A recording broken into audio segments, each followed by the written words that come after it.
All right, so we have just covered the pre-award stage project inbound material logistic operation tasks for the planning part of it.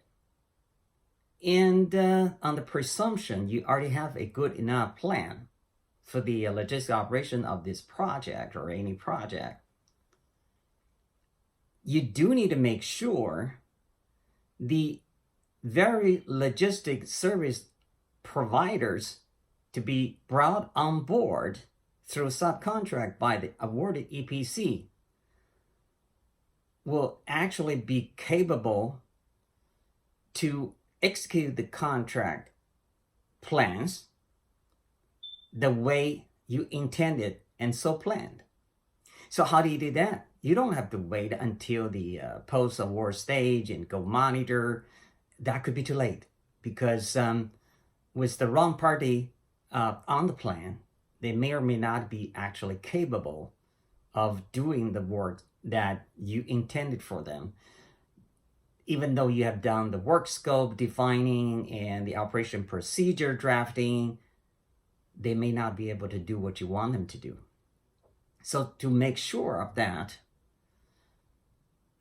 the pre-award stage, one of the tasks for a project logistician is to set up the project logistics service provider vetting criteria, even to go to the drafting of the selection procedure. Now, I do understand that the EPCs, they may have their own vetting criteria and selection procedures, but you do need to make sure this is set up on your end and they do comply. As mentioned before, the EPC 1PLs, if most of them came from the 3PL background, they may or may not actually have enough to set up the right vetting criteria and selection procedure, even if they do mean to do that in their common practice, which a lot of them don't. It's very liberal, let's say, how they pick the logistics service providers. They're probably very good at vendor relationship management, not necessarily the vendor performance surveillance management, and put that into their portfolios at the category management level.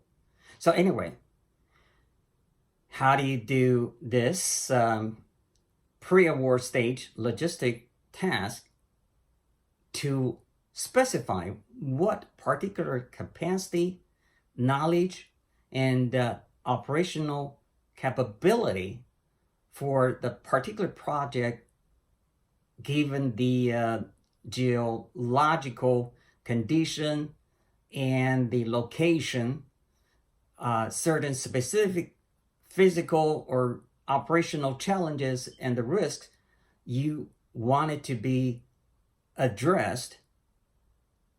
Do they have what it takes to do it? Here is one example in which case the project logistician arrived on the project, which is a $6 billion project. The timing was a bit unfortunate because the capital equipment procurement contracts were all secured, even though all the 10 pieces of capital project equipment came from the same met area, but they scattered through the area from 10 different places and could be coming out of all the different ports. And the bad part of this arrangement is their ship dates scattered over 18 months, and there is no way the 10 pieces could be shared the same chartered ship to be picked up at the same time. There was no arrangement to deliver them by the fabricators at the common international seaport to be accepted and approved. So here's the challenge.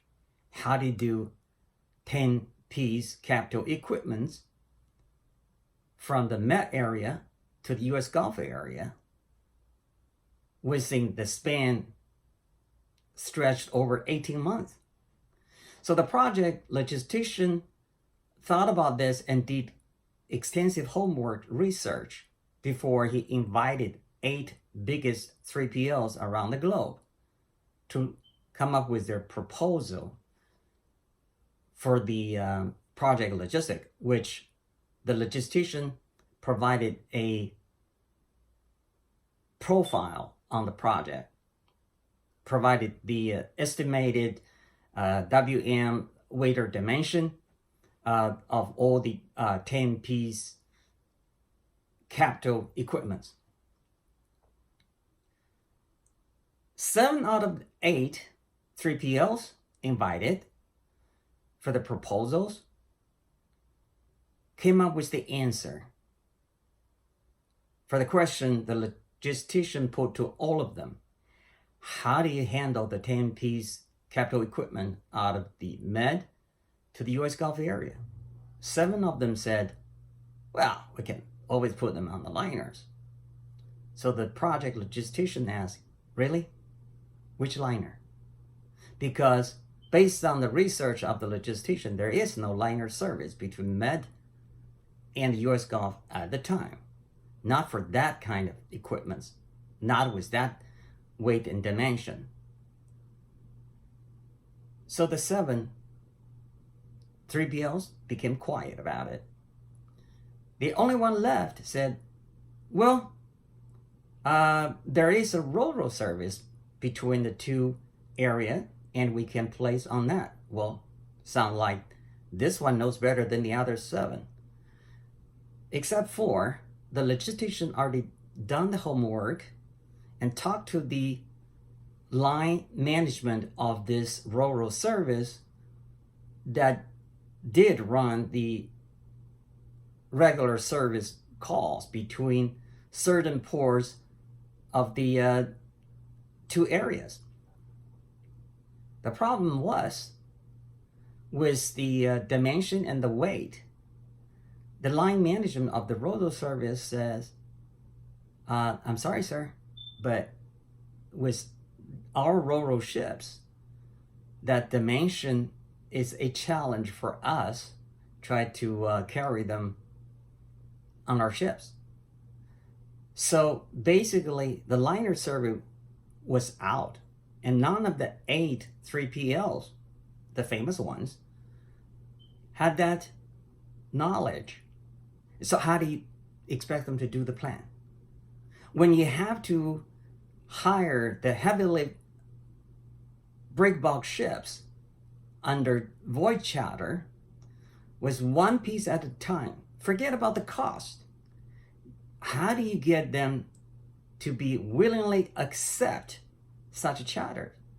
Because money-wise, it may not be worth it for them to add 1 port of call for 1 piece at a time.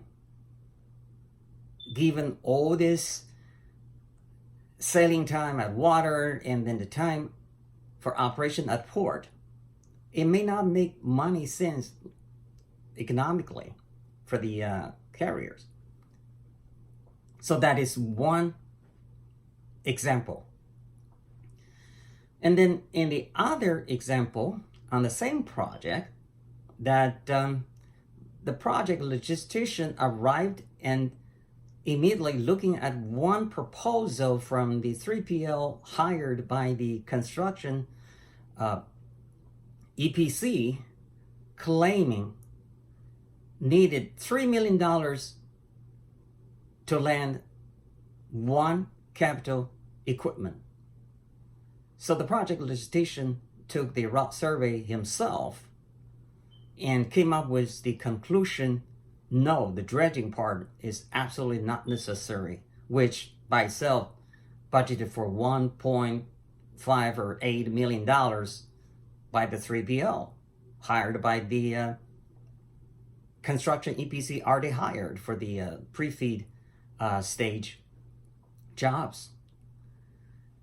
To verify that, the project logistician put this to all the 8 3PLs invited for proposals and asked them, do you see this dredging as absolutely necessary? And please come up with a plan. Where do you do exactly physically the landing point, and how do you put that, up to the highway that leading to the construction site?